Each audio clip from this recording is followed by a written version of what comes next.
So my name's Abby Manning. I have been in yachting for 4 years-ish now, and I've just completed my first season as Chief Stew.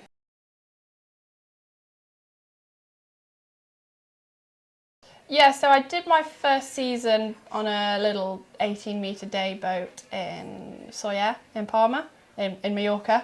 So I did that for the summer, and then I went home for the winter, and then realised I didn't want to be at home.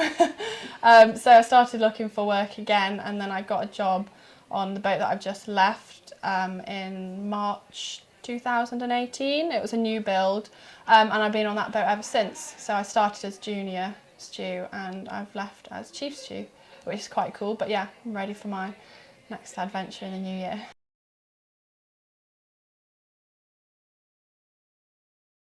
I would definitely say communication, and kind of is patience one. Patience, or like, being able to live and work with people kind of 24/7. So communication skills are really important one, I think, to kind of avoid any conflicts, that sort of thing. And yeah, patience with kind of living with people and working with people that you might not necessarily choose to spend time with outside of work, but you have to because you live with them.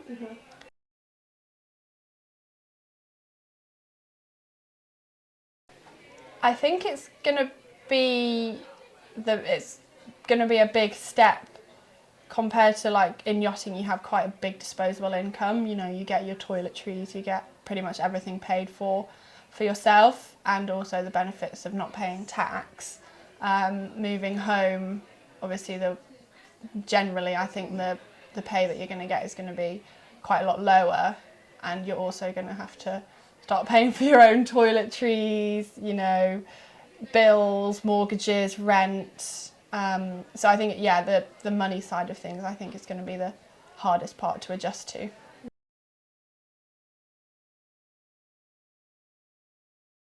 Yeah, I'm quite open about things without kind of, giving away too much. So if you're thinking of investing your money or saving your money, that kind of thing I'm open to, because you can have the conversations without giving exact figures, that kind of thing. So yeah, I'm not really super secretive about stuff.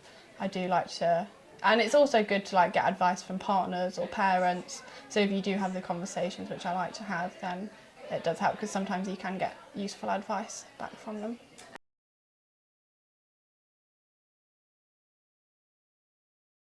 I don't think it's that readily available. I think, like, you do have to do a lot of digging and searching and Googling, that kind of thing. So especially for things like mortgage advice, well, to be fair, at first I was completely, like, oblivious about it. I was like, I have no idea how to go about it. But as the more you research it, the more kind of options become available. And also speaking to other people that have done it before from their past experience is also helpful.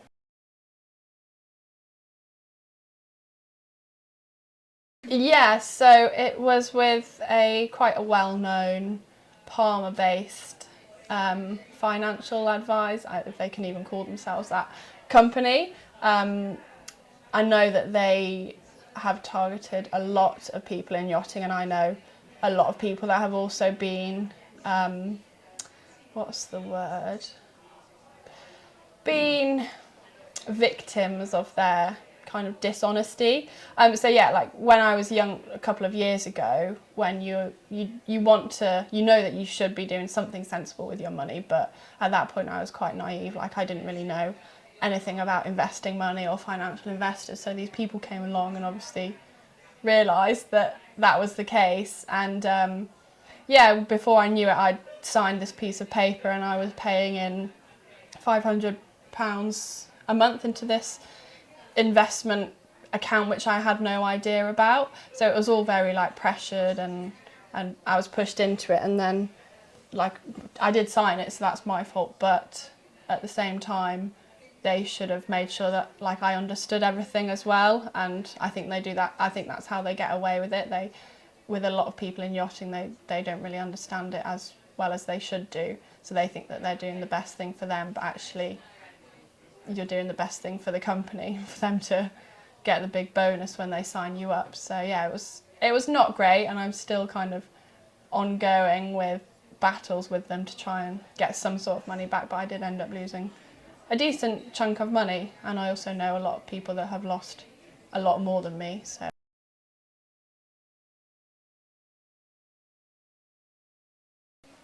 for when not for when I retire. I know that I do need to take some sort of action. I'm aware of that, but at the moment I haven't actually looked into any options, any pension schemes, pension options.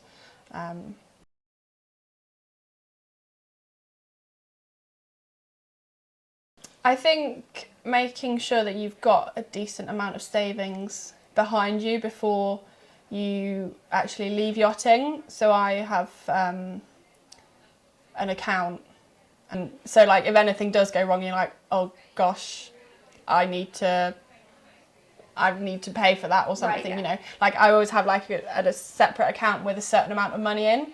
So if I do have a oh no moment, I know that I've got money that I can get myself out of it. Okay. That kind of thing. Yeah, and just be aware of your spending. I probably would work out, you know, roughly how much it's going to cost you to live each month, and make sure that you've budgeted for that and allowed for that, and take it from there.